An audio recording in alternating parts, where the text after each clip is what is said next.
Éternel, saisis-toi de notre volonté ce matin. Saisis-toi de nos désirs.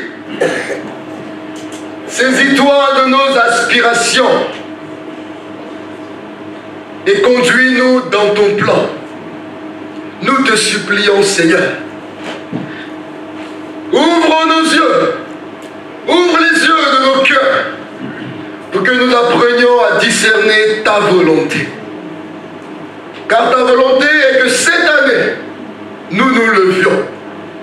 Nous nous levons pour toi. À toi honneur, louange et gloire. C'est dans la bouche d'une faible plante que, Seigneur, tu as décidé de parler. Je suis un vil canal entre tes mains. Pour cela, je veux m'effacer, Seigneur, afin que toi seul parles. Tu parles d'abord à mon cœur et tu parles à ton peuple réuni. Seigneur, nous te laissons toute la place, car tu as autorité pour prendre toute la place. Toute la place en ce lieu, toute la place dans nos cœurs et dans nos vies, et pour l'éternité. Bénis ta parole, Seigneur, au nom de Jésus. Amen. Nous allons prendre nos Bibles et nous allons lire deux textes. Genèse 13 et 1 Roi 18. Nous allons lire quelques portions de ces chapitres. Genèse 13 et 1 Roi 18. Genèse 13 à partir du verset 7. Nous lirons jusqu'au verset 17. Et dans 1 Roi 18, nous lirons deux versets, le verset 20 et le verset 21.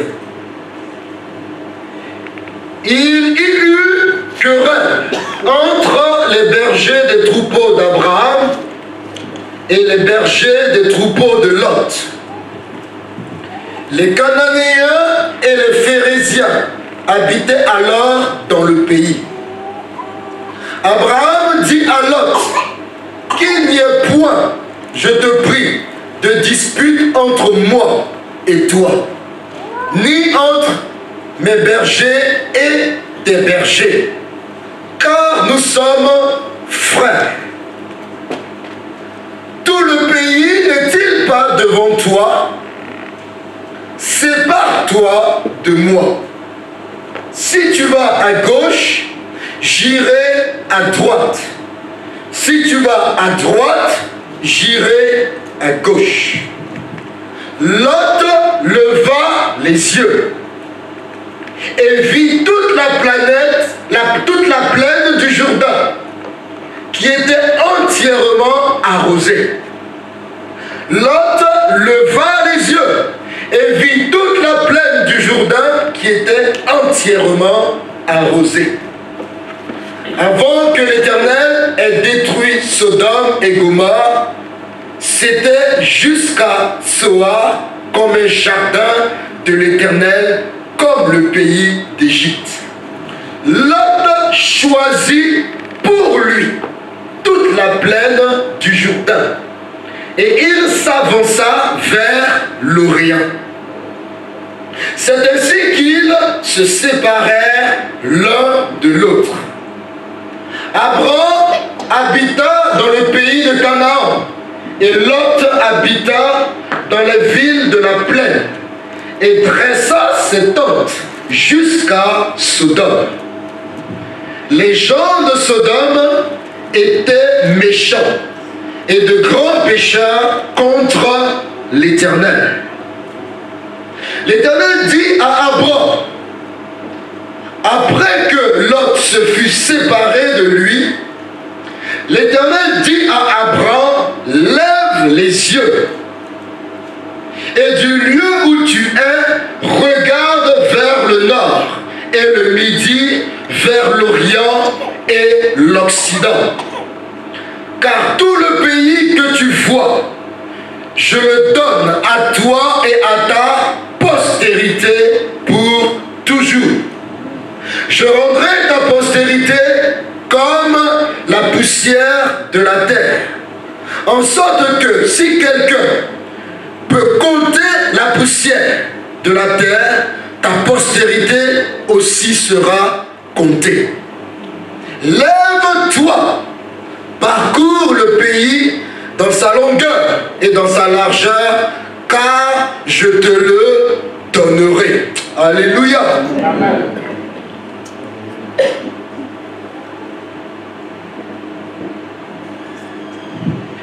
Ce matin,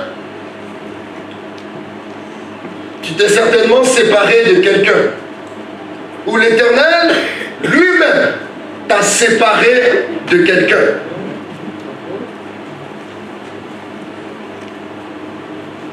L'Éternel te dit, maintenant que tu es séparé de cette personne, ou maintenant que tu es séparé de cette personne, lève les yeux. Est-ce que je parle à quelqu'un ce matin? L'Éternel dit, lève les yeux, car j'ai quelque chose que je vais te donner maintenant. Mon message ne porte pas sur cela, mais j'ouvre une parenthèse pour la fermer. Lève les yeux.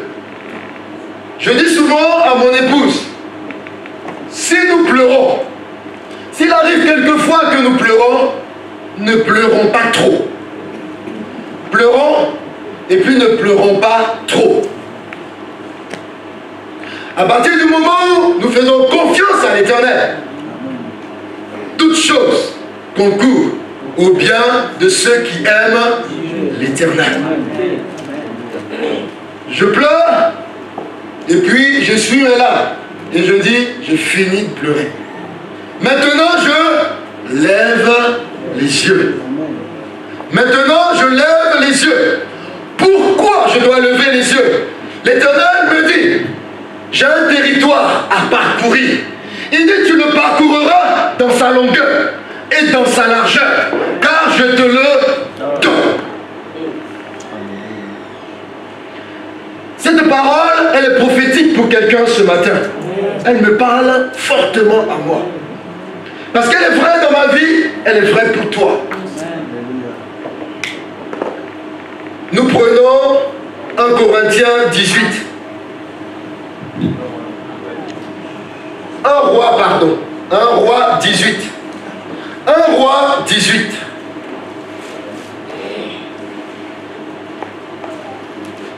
Que celui qui a des oreilles entende ce que l'Esprit dit. Alléluia. Verset 20. Akab envoya des messagers vers tous les enfants d'Israël. Et il rassembla les prophètes à la montagne du Carmel. Alors Élie s'approcha de tout le peuple et dit, jusqu'à quand boiterez-vous des deux côtés? Jusqu'à quand boiterez-vous des deux côtés? Si l'Éternel est Dieu, allez après lui. Si c'est Baal, allez après lui. Étonnante réaction du peuple. Étonnante réaction du peuple. La Bible déclare, le peuple ne répondit rien. Le peuple ne répondit rien.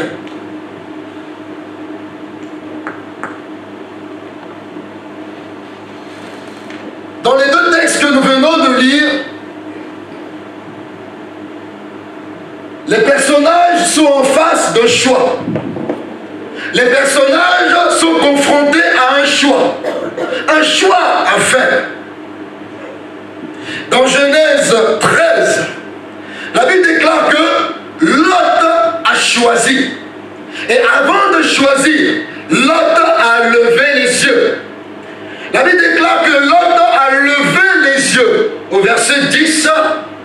Et au verset 11, la Bible dit, Lot choisit pour Il lève les yeux avec des regards humains et il choisit en considération des choses humaines. Il fait un choix en considération de son propre jugement et de ses propres intérêts. Contrairement à Abraham, où la Bible déclare au verset 14, l'Éternel dit à Abraham, je veux que nous fassions la différence.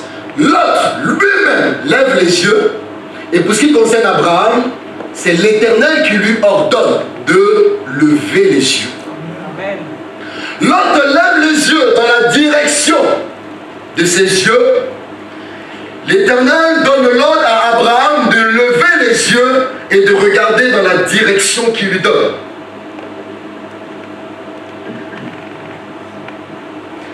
Les deux ont levé les yeux, mais dans des conditions différentes.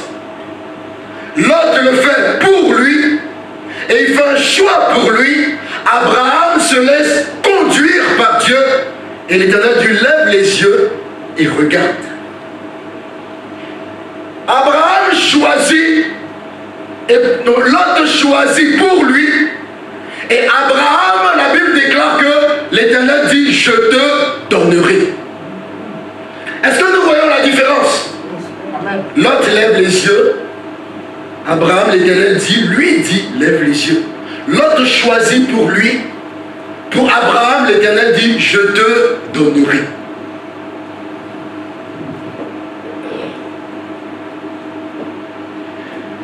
L'Éternel révèle à son serviteur le thème « Lève-toi ». Lève-toi est un ordre que nous recevons de la part de Dieu. Mais pour notre part, lève-toi, c'est un choix. Lève-toi, c'est une décision.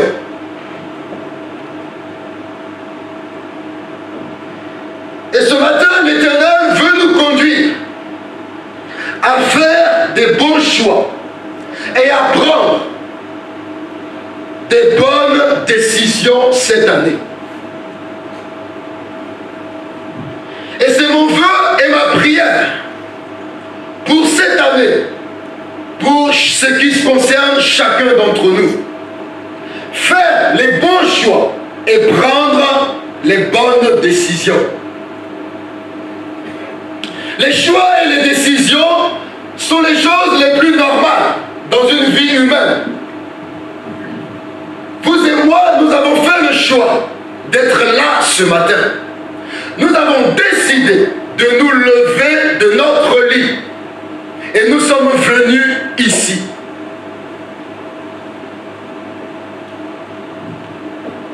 Cela fait partie de la vie quotidienne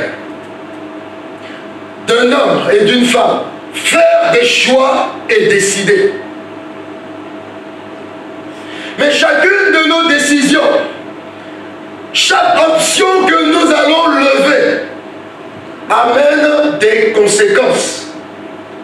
Chaque choix que nous allons faire et décision que nous allons prendre amène des conséquences, heureuses ou malheureuses.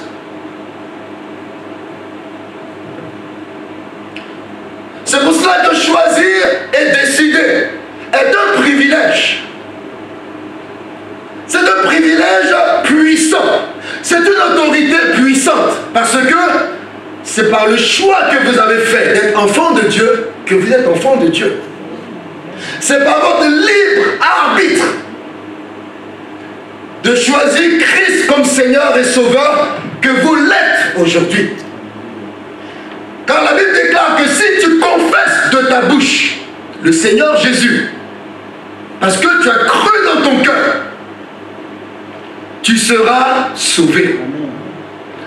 Choisir et décider est un privilège, un grand privilège, mais c'est également une responsabilité.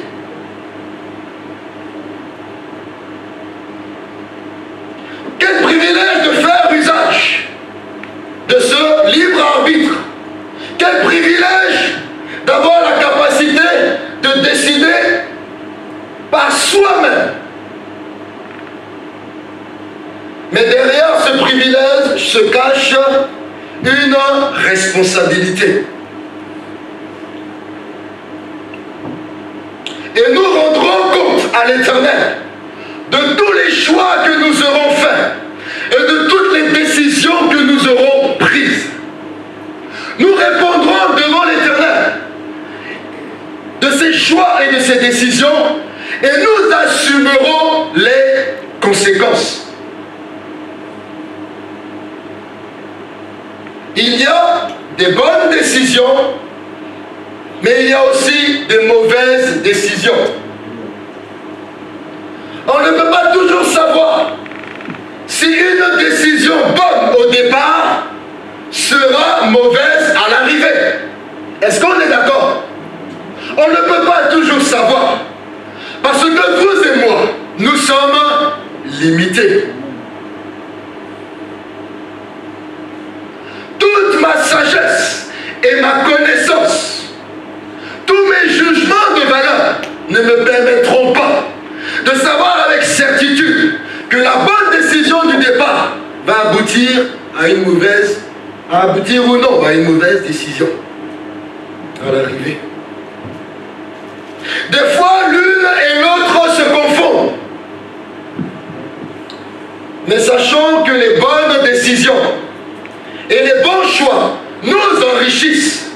Les bonnes décisions et les bons choix nous améliorent, nous apportent un plus. Et même après des années, en regardant comme au travers d'un rétroviseur, nous nous félicitons d'avoir pris de bonnes décisions. Nous nous félicitons de les avoir prises en disant « Waouh! Heureusement que j'ai pris une telle direction. Waouh!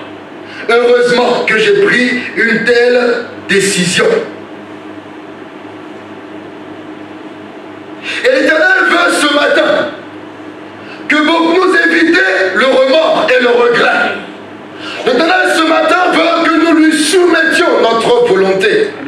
L'Éternel veut ce matin que nous lui soumettions nos choix et nos décisions, afin que, à l'arrivée, lorsque sera le moment de faire le bilan, nous glorifions Dieu qui est dans le ciel.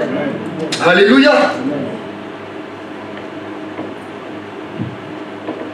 À côté des bonnes et heureuses décisions, il y a des mauvaises décisions et des mauvais choix. Ces mauvais choix nous abaissent. Ces mauvais choix nous appauvrissent. Ces mauvais choix nous diminuent et nous dévalorisent. Non seulement à nos propres yeux, mais aux yeux des autres. Avec les années, les conséquences négatives demeurent. Avec des années, les conséquences négatives sont difficiles à effacer. Et bien plus, on s'en veut soi-même d'avoir fait le mauvais choix et d'avoir pris la mauvaise décision.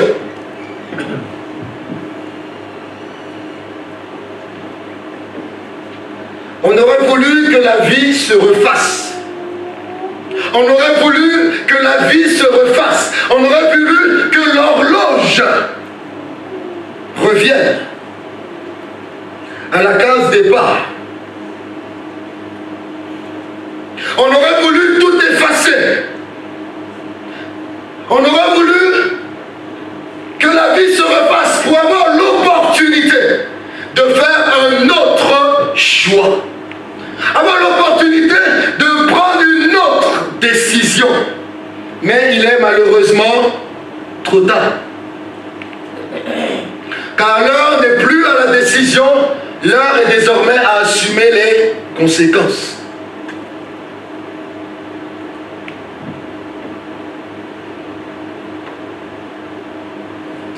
Ce matin, sommes-nous heureux là où nous sommes?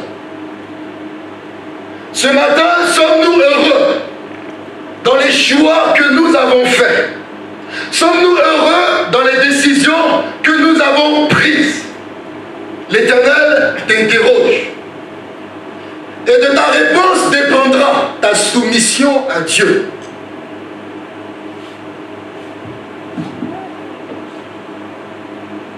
Il serait peut-être difficile d'entendre qu'une femme dise à son mari, ou qu'un mari dise à sa femme, tu es l'erreur de ma vie. Tu es l'erreur de ma vie. La plus grande erreur de ma vie, c'est de t'avoir aimé.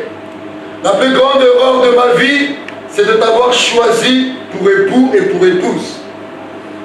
Oh, quel désastre!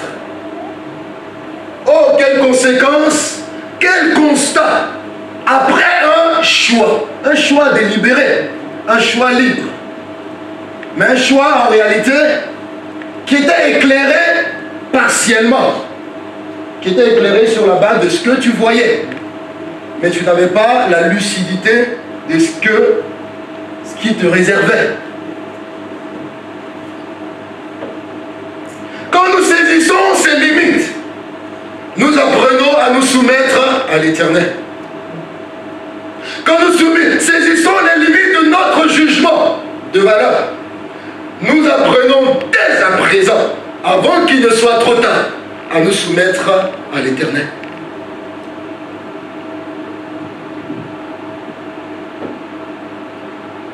Ça fait mal quand on l'entend. Ça fait mal quand on l'entend. Proverbe 14, verset 10 déclare que le cœur de l'homme connaît ses propres chagrins. Le cœur de l'homme connaît ses propres chagrins. Et ce matin, nous sommes tous beaux. Nous sommes tous belles. Étant préparés avec soin, poudrés et saupoudrés, parfumés et déparfumés.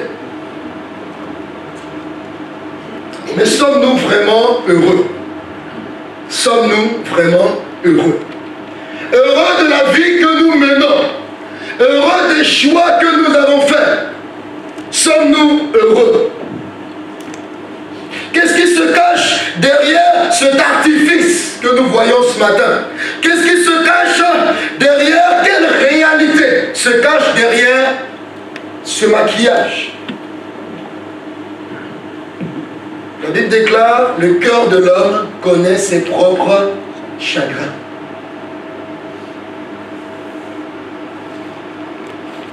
Les mauvaises décisions qui font le plus mal et que le Seigneur veut nous éviter, les mauvaises décisions qui font le plus mal sont celles qui à la fin, lorsqu'à la fin, on se rend compte qu'on avait la possibilité de les éviter. Lorsqu'on n'avait pas la possibilité de les éviter, j'ai l'impression que c'est une circonstance atténuante dans notre culpabilité. Mais lorsque on avait la possibilité de l'éviter, lorsqu'on était lucide, on n'a pas voulu faire cas de la situation, lorsqu'on a voulu délibérément s'aveugler, alors que la parole de Dieu nous éclaire, à ce moment-là, ça fait encore le plus mal. Ça fait encore le plus mal. Les erreurs, les mauvais choix, les mauvaises décisions font le plus mal dans ces conditions-là.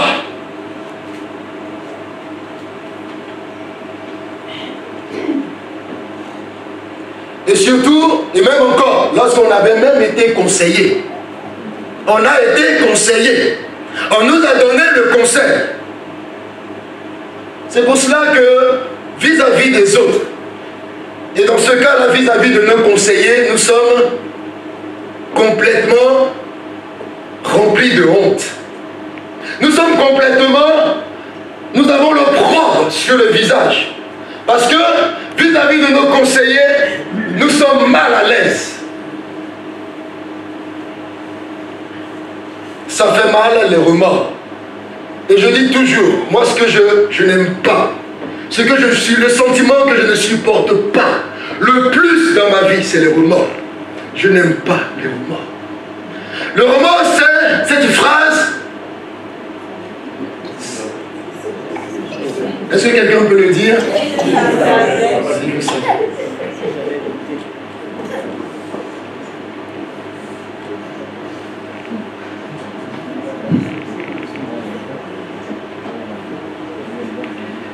La Bible dit, vous avez dit si je savais, la Bible dit que notre Dieu est omniscient. Ça veut dire qu'il sait tout. La Bible déclare que les choses cachées sont à l'Éternel et que Dieu tire sa gloire des choses cachées. Ça nous montre notre position et ça nous montre notre limite. Si nous savons ces choses, nous allons nous humilier et confier notre volonté, nos choix et nos décisions à le Seigneur. Et des décisions et des choix déterminants que tu es sur le point de prendre, des choix que tu n'as plus le soin de faire. L'Éternel ce matin t'interpelle.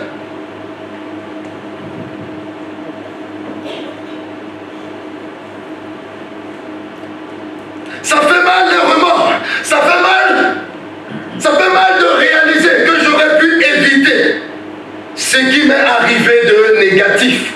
Ça fait mal de réaliser que j'aurais pu éviter ce qui m'arrive aujourd'hui.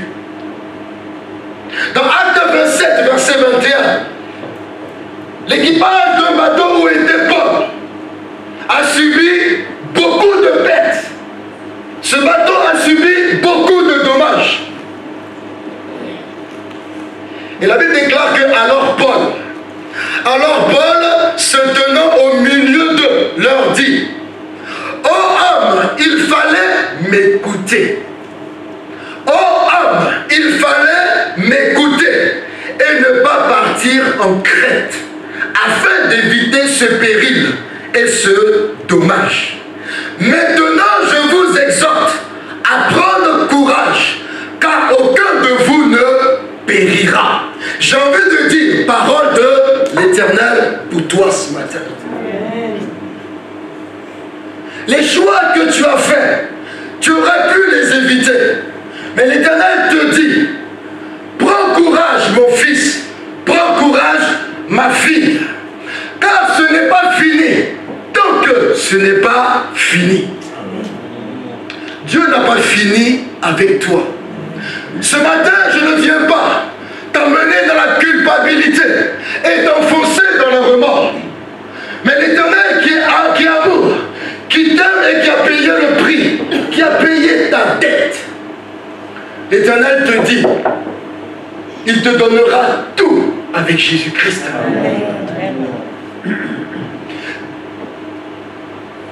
S'il n'a pas pu en priver Christ de mourir pour toi, combien ne te donnera-t-il pas tout avec lui?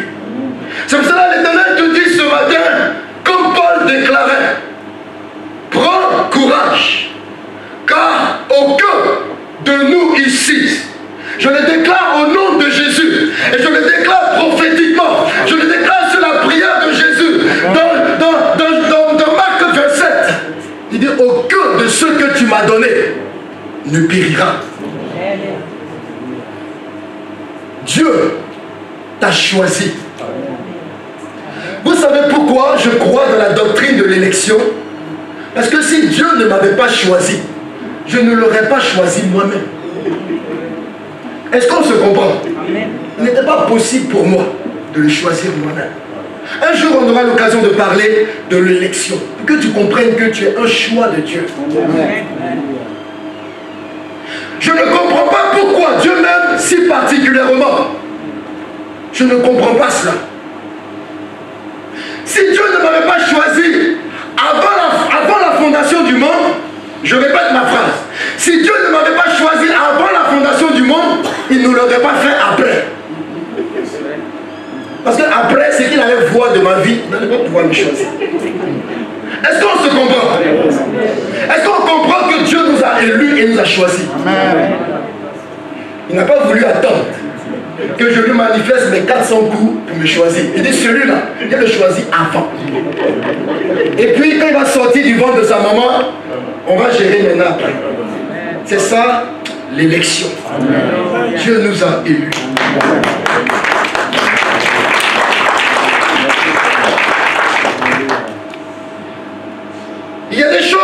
jamais faire. Et le Seigneur le sait. Il y a des choses qui vont nous perdre, qui ne sont pas des sources d'enrichissement, surtout en tant qu'enfant de Dieu. Il y a des choses qui vont nous perdre notre position, qui vont nous perdre notre salut, qui vont nous perdre notre éternité, qui vont nous faire rater notre destinée, des choix et des décisions qui vont complètement, radicalement tout supprimer. Oh, ça le Seigneur le sait. Et ça, notre adversaire commun, il le sait. Cependant, il y a des choses que nous devons coûte que coûte faire. Et pour cela, le Seigneur a besoin de nous conduire. Des choses que nous devons coûte que coûte faire. Nous devons agir dans cette direction. Quelquefois, contrairement à notre nature,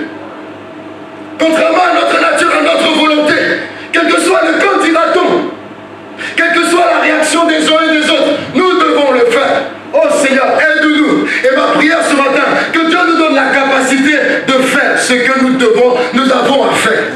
Alléluia.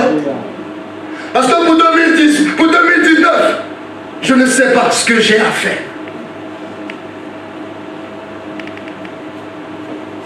Mais parmi les choses à éviter,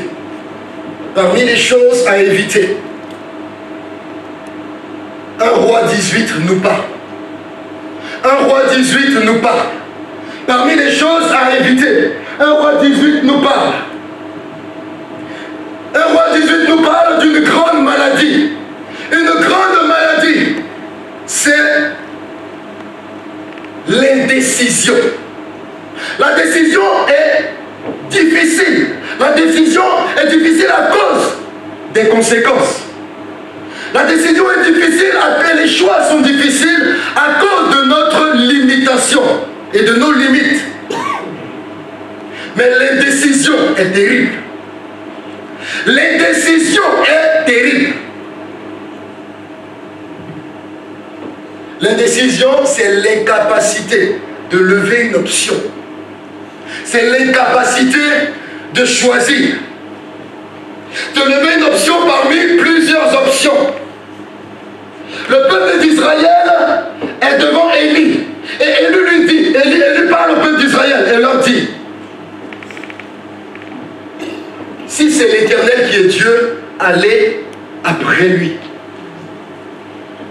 Il lui présente deux camps et deux situations où il y a une option et un choix à faire. Si c'est l'Éternel qui est Dieu, allez après lui. Si c'est Baal qui est Dieu, allez après lui. Et étonnante réaction, le peuple ne répond rien. Voilà l'indécision. Le peuple ne répond rien.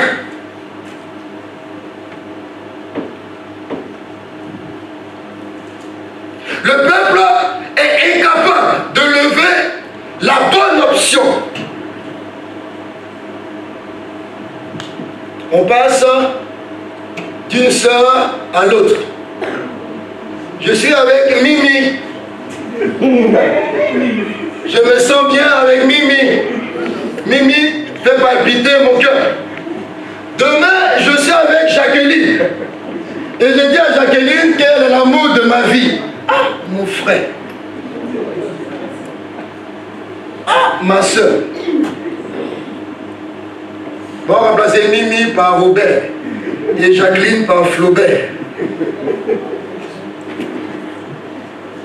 On est convaincu qu'au début c'est Mimi, demain on est convaincu que c'est Jacqueline.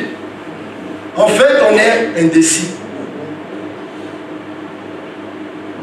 Dans 1 Roi 18, nous voyons un peuple indécis qui avait une double vie. Un peuple qui avait une double vie. Tantôt, ils ont la crainte de Dieu et tantôt, ils rendent un culte à Baal.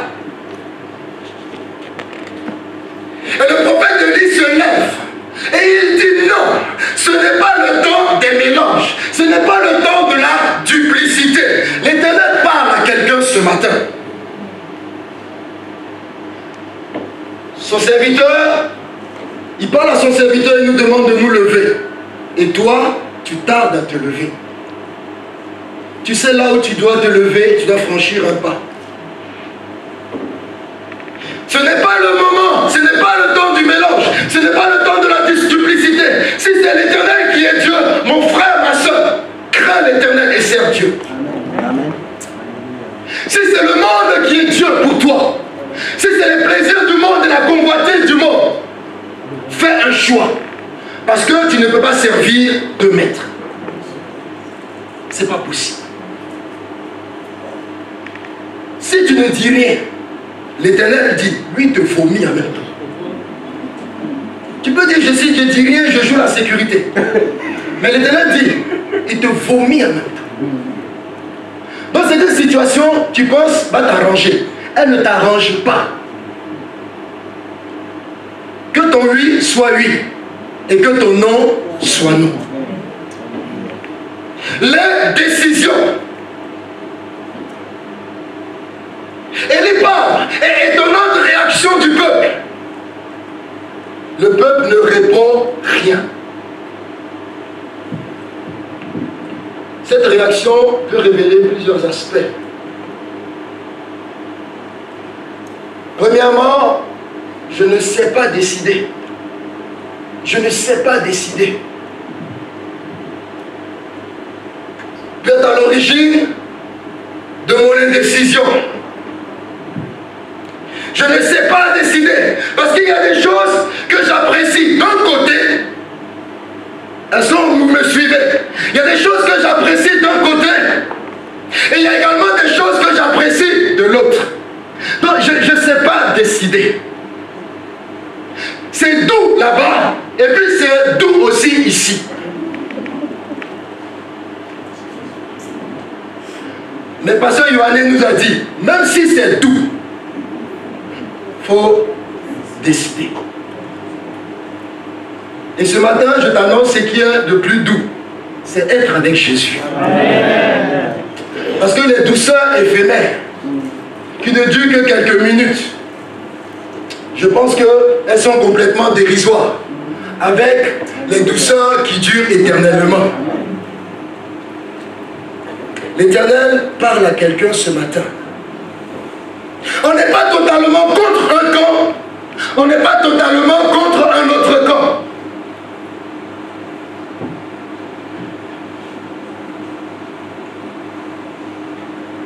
Il semble qu'on retrouve son compte de chaque côté.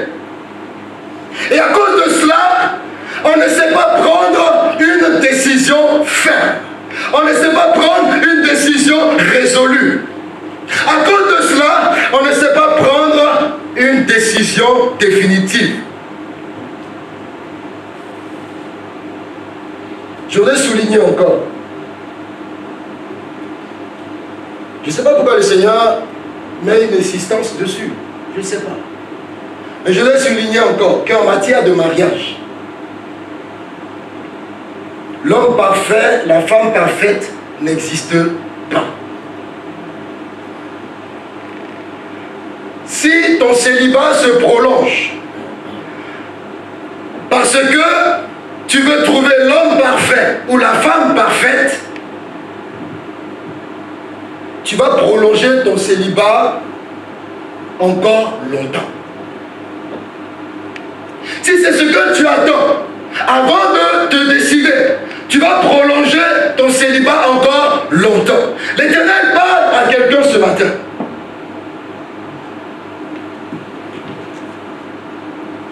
Celui qui cherche ici une femme parfaite, s'il a trouvé, qu'il vienne voir Papa Mboa, et puis le conseil, il n'a qu'à nous dire qu'il a trouvé une femme parfaite. On va enregistrer cela et puis on va lui donner rendez-vous dans 1 an. On va dire dans 1 an, reviens pour ton témoignage.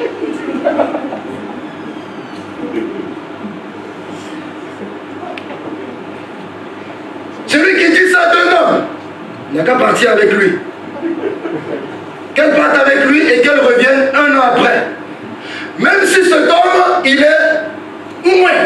Il y a une huile. Le prophète a mis l'huile sur lui. Et il a dit Rabaché Kabarabakoro. Au lieu de dire oui à la mairie, il dit Rabaché Karaba. Va avec lui et puis reviens dans 1 an. On va faire le bilan. Dieu nous dit si c'est l'homme parfait.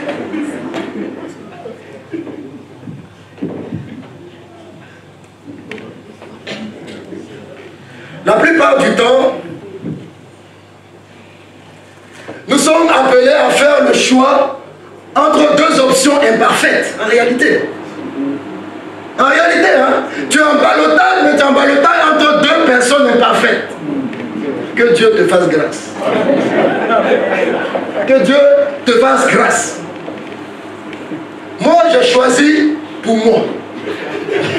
Je dis de toutes les imperfections, voilà pour moi. Il est prend.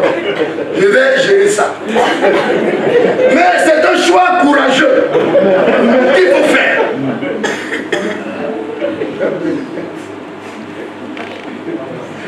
En réalité, nous choisissons la moins mauvaise, celle qui a moins de défauts apparents.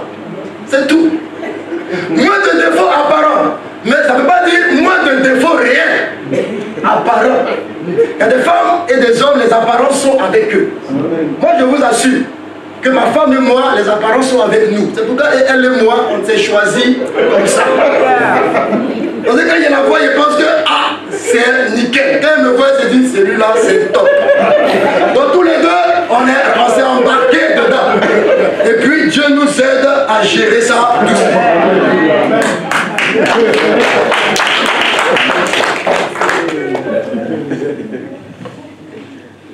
Parfois la vie nous propose 2 mauvais choix. Et pour cela, nous avons besoin de la grâce de Dieu. Nous avons besoin que l'Éternel nous aide. Nous avons besoin d'une direction et d'une orientation. Nous avons besoin que l'Éternel te demande de lever les yeux.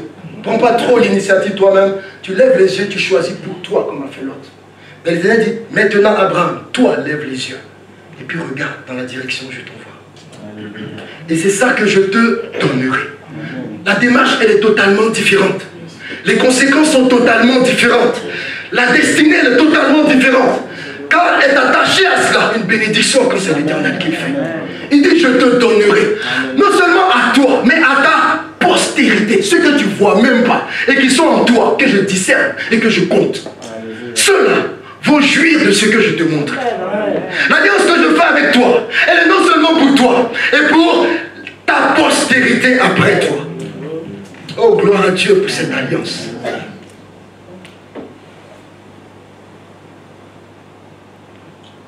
Nous avons tendance à penser que le meilleur mari, c'est celui de l'autre.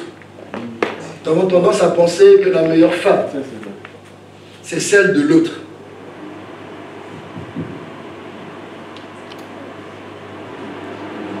Il y a une blague qui m'a été envoyée. Une blague qui m'a été envoyée sur mon téléphone et puis qui illustre clairement la situation. La femme, elle est fâchée et elle est devant son mari. Elle lui dit, j'aurais mieux fait d'épouser Satan. Tiens, ça veut dire quoi? Ça veut dire que celui qui est devant elle, il est pire que Satan. Parce qu'elle aurait préféré même épouser le diable. Et son mari qui lui dit, il dit, mais tu n'aurais pas pu le faire. Parce que le mariage entre frères et sœurs est interdit. Ça veut dire qu'elle-même là, il dit, tu ne vas pas pu le faire. Parce que mariage entre frères et sœurs est interdit. Donc Satan et toi, c'est interdit pour le mariage. Eh Seigneur, que Dieu nous aide. Donc dans ça là même, dans ça là, qui est qui? Il ne s'agit pas de nous encourager dans nos défauts. Il ne s'agit pas, en rigolant, de nous encourager dans nos défauts. L'Éternel est ferme et l'Éternel parle. L'Éternel est droit et il parle. Il ne veut pas encourager quelqu'un et un foyer dans ses disputes. L'Éternel ne veut pas nous encourager dans nos querelles et dans nos petites querelles. Et que nous persistions dans nos défauts.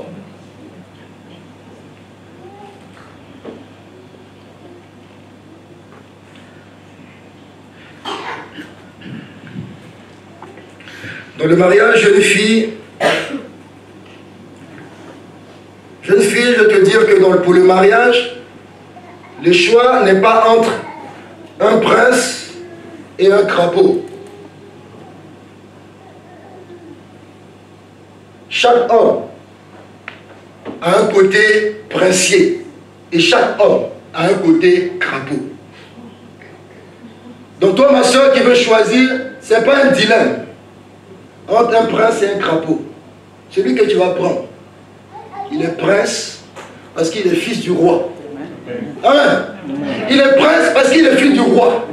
Mais il est crapaud parce que le péché est ancré en lui. Jeune frère, le choix n'est pas entre une princesse et une grenouille. Chaque femme a un côté princesse parce qu'elle est fille du roi des rois. Mais elle a un côté grenouille. Alléluia. Deuxième aspect attaché à l'indécision. L'indécision peut être due à je ne sais pas décider, mais l'indécision peut être due. Et ça, c'est notre cran. Je ne veux pas décider. Je ne veux pas décider.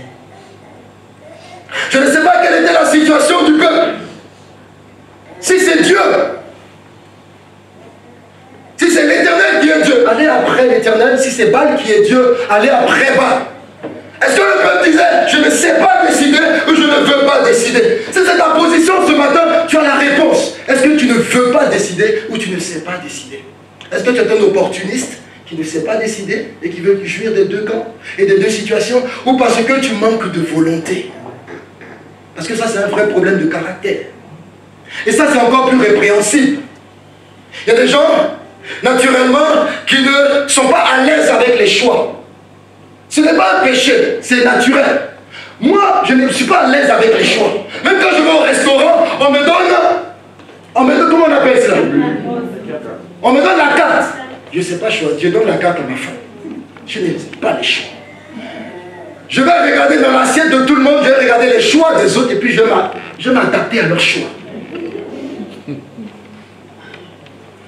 Quand je n'avais pas les fonctions que j'ai dans mon travail, j'étais complètement à l'aise de me référer à mon chef. Quand on vient me voir m'exposer un problème, ah, je ne peux pas valider, on va se référer au chef pour valider. Mais le jour où le Seigneur m'a promu pour être responsable, quand on est venu me soumettre quelque chose, j'ai regardé qui derrière moi. J'ai envoyé, je vais l'envoyer vers qui?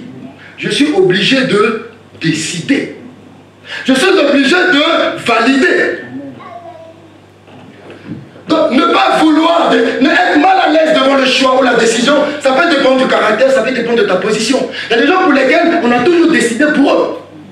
On a toujours fait les choix pour eux. Et ce matin même, quand on s'apprêtait avec les enfants, j'ai ma fille qui a étalé ses robes.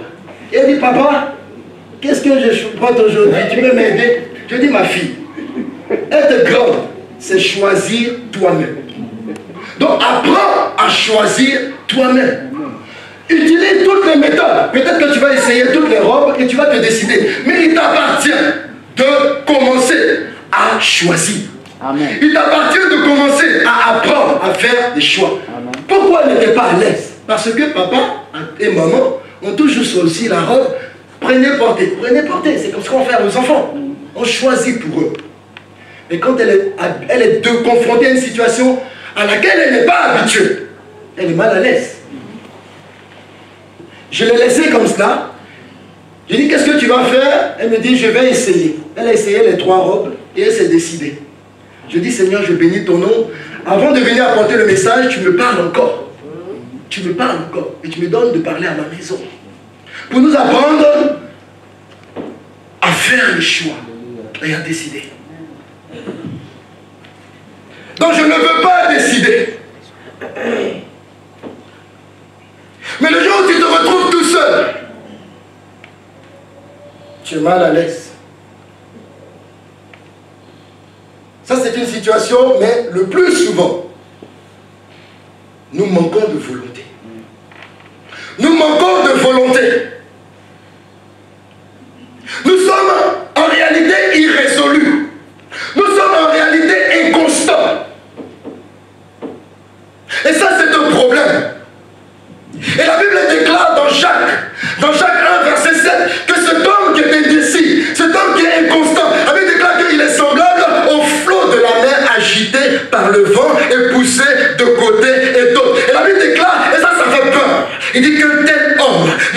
n'imagine pas qu'il recevra quelque chose du Seigneur. C'est un homme irrésolu et constant dans toutes ses voies.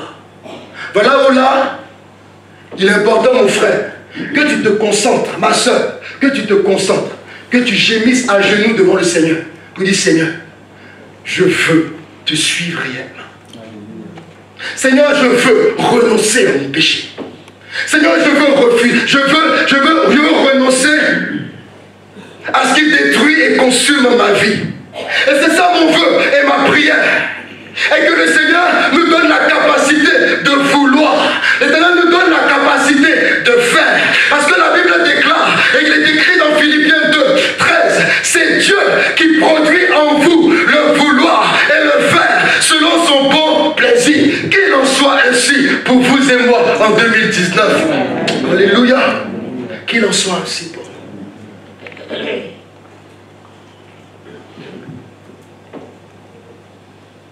Je vais dire les dernières choses au sujet des indécis. L'indécis fait montre d'irresponsabilité. Que Dieu nous donne de prendre nos responsabilités cette année. Que Dieu nous donne de prendre nos responsabilités devant la vie et la mort. Que Dieu nous donne de prendre nos responsabilités devant la bénédiction ou la malédiction. Parce que l'Éternel déclare ce matin, et comme il a fait dans Deutéronome 30, verset 19, je prends aujourd'hui à témoin contre vous le ciel et la terre. J'ai mis devant toi la vie et la mort, la bénédiction et la malédiction. Choisis la vie afin que tu vives, toi et ta postérité.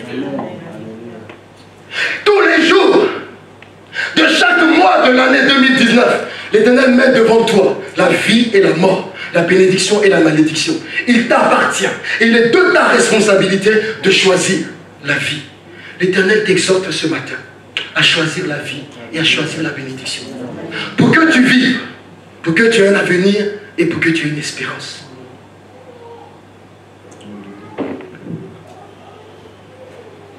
L'indécis cède malheureusement à la pression. L'indécis cède, je vais le dire, il cède malheureusement par la pression. Celui qui est hésitant, c'est lorsqu'on le coince dans un couloir qu'il pleure et puis il décide. C'est pour ça que l'indécis, il cède toujours par la pression. C'est sous la pression qu'il se décide. C'est sous la pression qu'il fait un choix. Alors que sous la pression, en réalité, on manque de lucidité. Un choix qui est fait sous la pression n'est pas un choix éclairé. Les juristes sont là, mon frère Cassie. On manque de lucidité. On manque de discernement. On finit par prendre la mauvaise décision. Parce que la pression peut être une menace.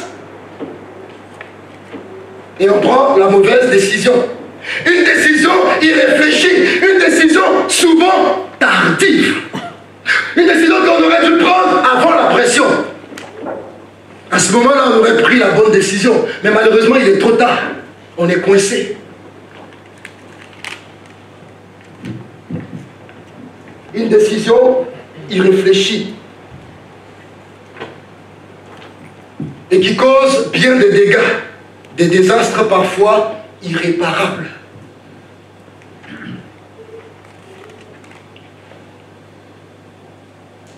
Autre chose, c'est que le Dieu de la Bible n'aime pas les indécis.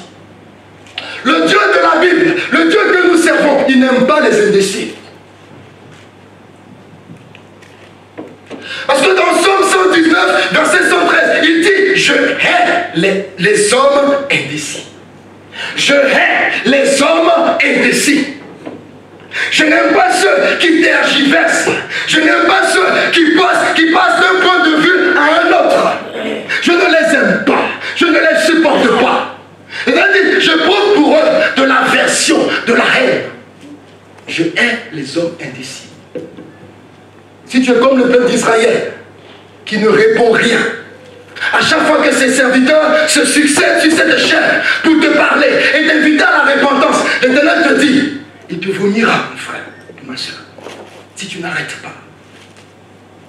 Si tu ne fais pas le choix résolu et responsable de choisir la vie et la bénédiction.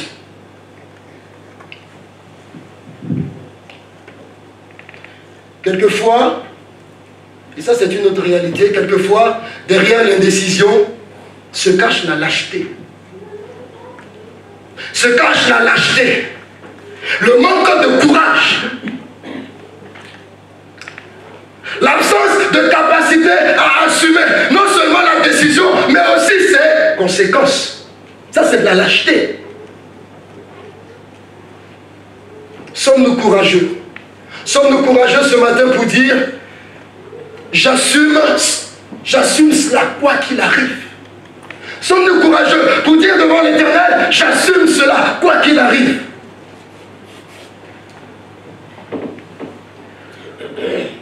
Ou sommes-nous humbles pour dire, Seigneur, je reconnais mes erreurs, je m'humilie devant toi et accorde-moi la grâce qui est réservée aux hommes? Il y a deux discours.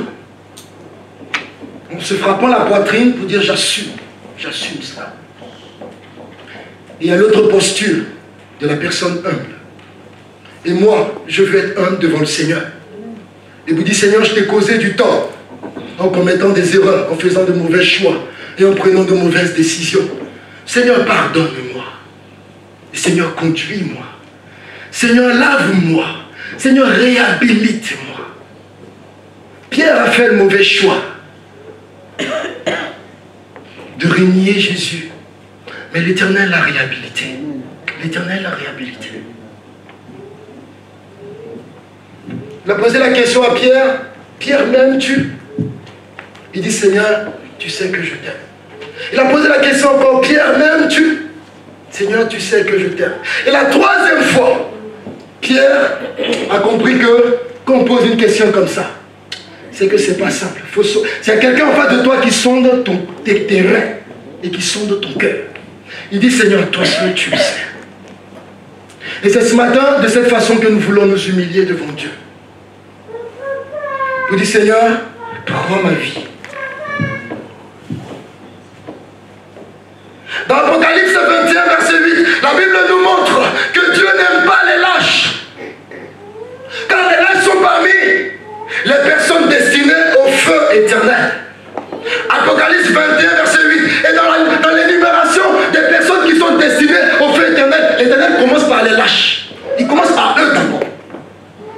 Tellement il n'aime pas les lâches, il commence par eux. Ils sont en première position des personnes qui vont entrer dans la géhenne. Ceux qui n'assument pas sont en première position. Tu n'assumes pas ton péché. Quand les conséquences arrivent, tu dis à l'Éternel, Seigneur, tu m'as rejeté.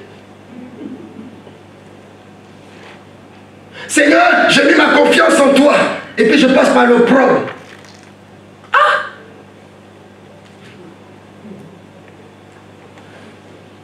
Le Seigneur n'a rien à voir dans ça. Il dit, ce qu'un homme aura semé, il le moissonnera. Les lois spirituelles, elles sont là. Arrête de jeter toute forme d'accusation à l'Éternel. L'Éternel te dit, ce que tu as moissonné, c'est ce que tu as semé. Si c'est l'Éternel qui est Dieu, allez auprès de l'Éternel. Si c'est Baal qui est Dieu, allez auprès de Baal. Et moi je vais ajouter, pardon. Il faut dire quelque chose. Le peuple ne dit rien. Moi il te dit pardon. Il faut dire quelque chose. L'Éternel te supplie de réfléchir et de faire un choix et de décider.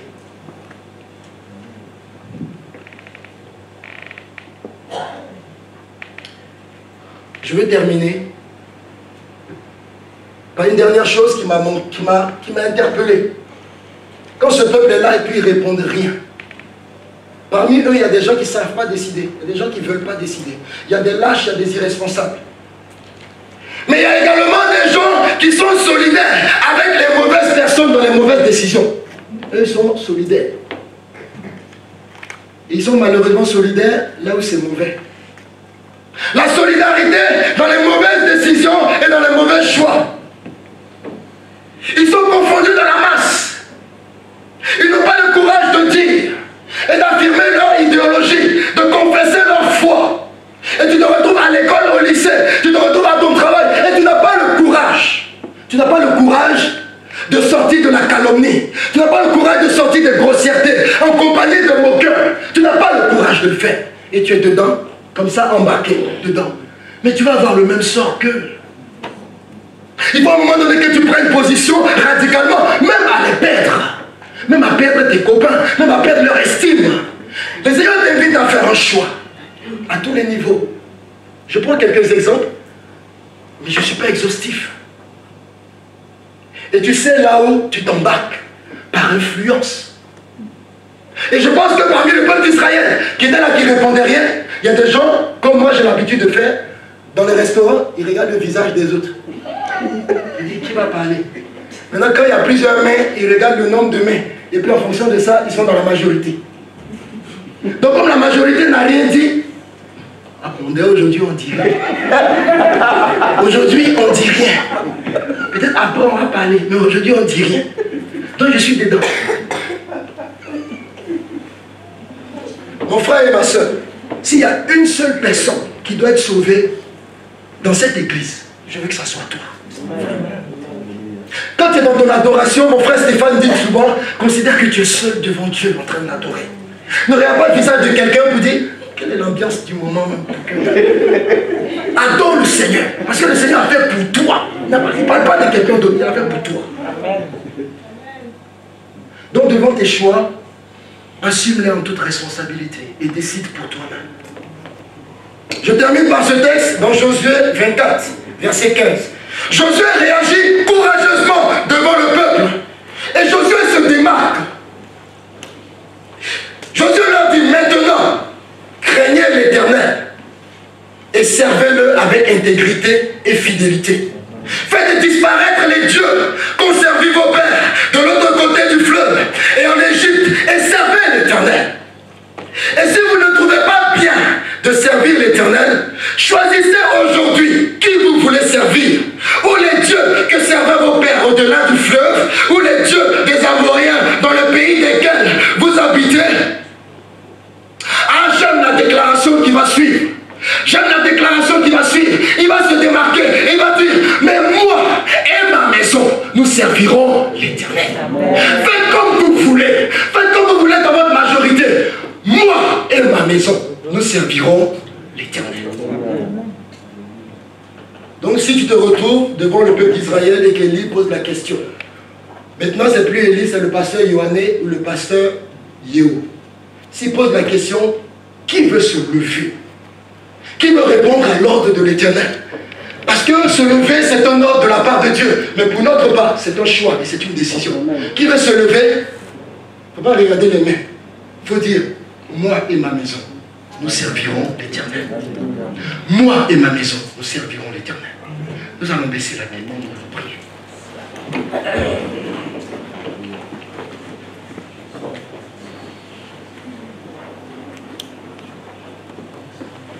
Si je me tais, j'apprendrai à écouter la voix du bon berger.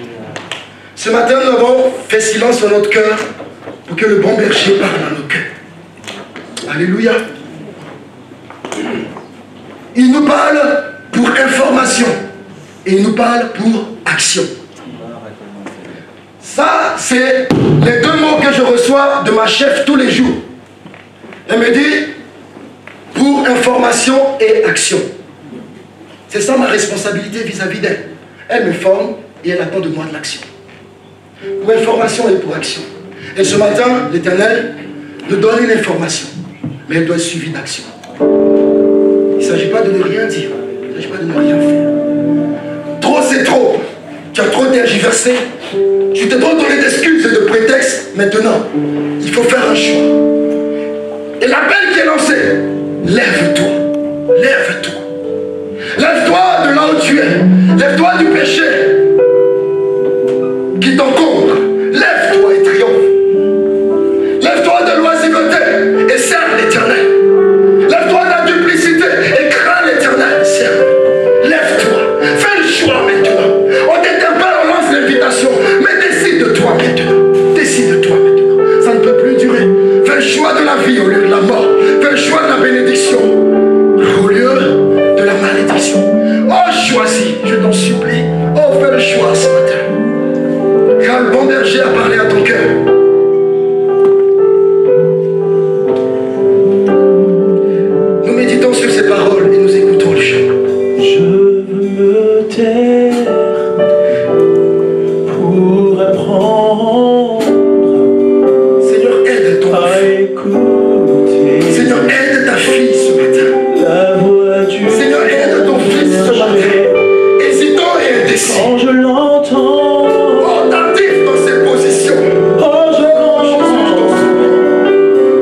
car c'est sans importance.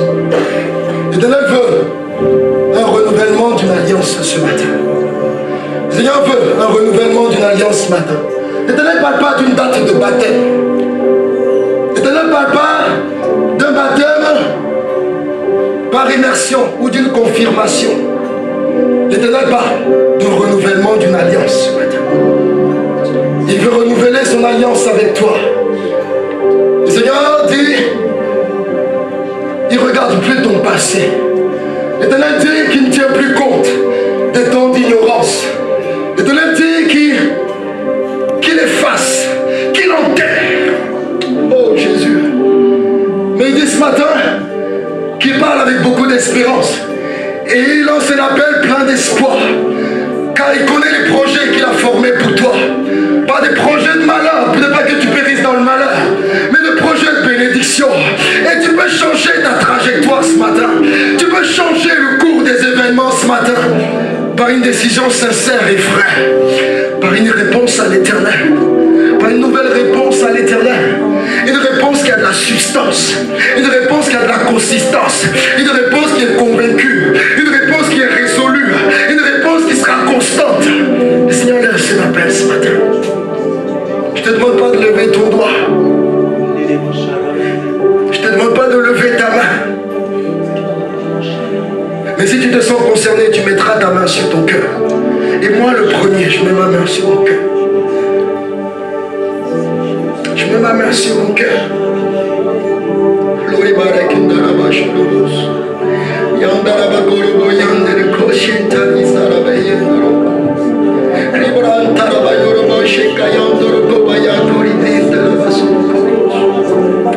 Je demande au pasteur Yohanné de venir prier pour les décisions que tu es en train de prendre, pour le choix que tu es en train de faire, pour la décision ferme et définitive que tu prends.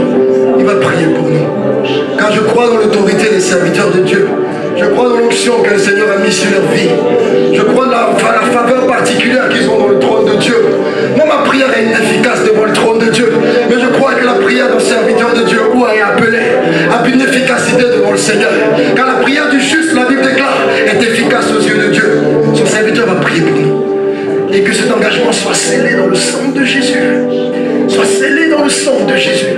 Et nous menaçons le voleur, nous menaçons le pilleur, nous menaçons le destructeur, celui qui corrompt, celui qui vole et qui mord. Nous le menaçons. Et que la semence soit semée et qu'elle porte des fruits. Seigneur notre Dieu, une seule rencontre avec toi suffit pour changer la vie de quelqu'un. Un seul mot avec toi suffit pour changer la destinée d'une personne. Une seule expérience suffit, Seigneur Dieu, parce que tu es grand. Tu savais, oh Jésus, que tu n'allais pas échouer, voilà pourquoi tu as donné ta vie. Afin que ton peuple soit sauvé, afin que nous soyons sauvés. Nous t'appartenons, Seigneur. Ce peuple t'appartient, Seigneur. Mais tu ne parles pas en vain. Tu as parlé ce matin dans le but de délivrer, de libérer, de guérir, de restaurer, parce que tu connais nos cœurs. Ce qui est caché, toi tu vois. Ce qui est enfoui dans le cœur, Seigneur, tu sais toutes choses. Qui peut se cacher devant toi? Nous sommes nus devant toi ce matin. Seigneur, tu vois toutes ces choses dans nos vies qui nous détruisent. Parce que ton peuple est indécis. Nous sommes indécis, Seigneur. Comme le peuple au temps d'Élie. Un peuple qui clochait de deux côtés. Nous avons un pied dans l'église et nous avons un pied dans le monde. Nous avons un pied avec Jésus et nous avons un pied avec Baal. Nous avons un pied avec les enfants de Dieu et nous avons un pied avec la modalité. Ce matin, tu nous as mis à nu. Parce que tu veux des hommes et des femmes consacrés. Tu veux des hommes et des femmes qui t'appartiennent. À toi seul, parce que tu es un Dieu jaloux. Saint-Esprit de Dieu, cette parole qui vient de toi, qu'elle apporte le changement maintenant. Pendant que j'ai prié, que les chaînes soient rompues, que les liens soient brisés, que le cœur indécis se décide, que toute infirmité soit brisée, que toute faiblesse soit rompue, que toute œuvre de l'ennemi soit renversée, que tout ce que l'ennemi a engendré dans la vie soit vaincu ce matin. Nous prenons autorité, Seigneur, sur le diable, sur les démons, sur les génies, sur les vampires, sur les vaudous, sur toute la petite diable, et nous les renversons ce matin. Ramène-nous à toi, ramène le cœur à toi, ramène la vie à toi, ramène les pensées à toi. Oh Dieu, assujettis le cœur, que rien ne te résiste ce matin.